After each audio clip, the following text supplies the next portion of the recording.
Suasana haru menyelimuti gedung Juanda 1 Kementerian Keuangan pada Selasa 9 September 2025 saat Sri Mulyani resmi melepas jabatannya sebagai Menteri Keuangan. Sri Mulyani tampak meneteskan air mata saat melewati barisan pegawai Kemenko yang mengiringinya dengan lagu perpisahan. Ia berjalan didampingi sang suami, Tony Sumartono, menerima bunga mawar putih dari para pegawai sebagai simbol penghormatan dan perpisahan. Beberapa pegawai bahkan meminta tanda tangan kepada Sri Mulyani sebagai kenang-kenangan sebelum ia meninggalkan jabatannya. Tangis haru tak bisa dibendung, baik dari Sri Mulyani maupun jajaran Kemenko yang melepasnya dengan penuh rasa hormat.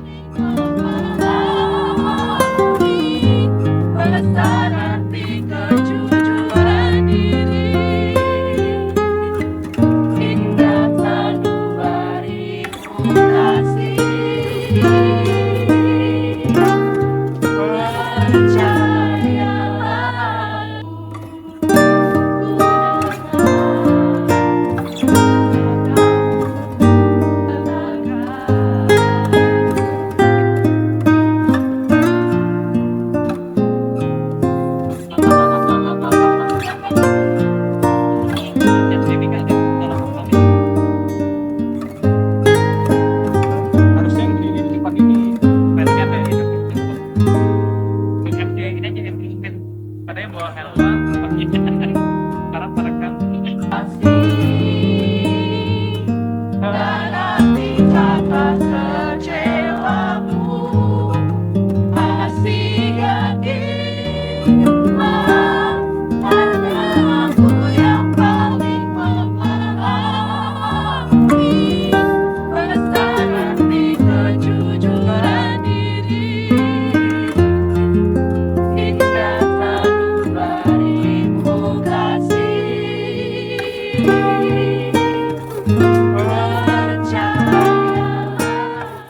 Download Tribun X sekarang, menghadirkan lokal menjadi Indonesia.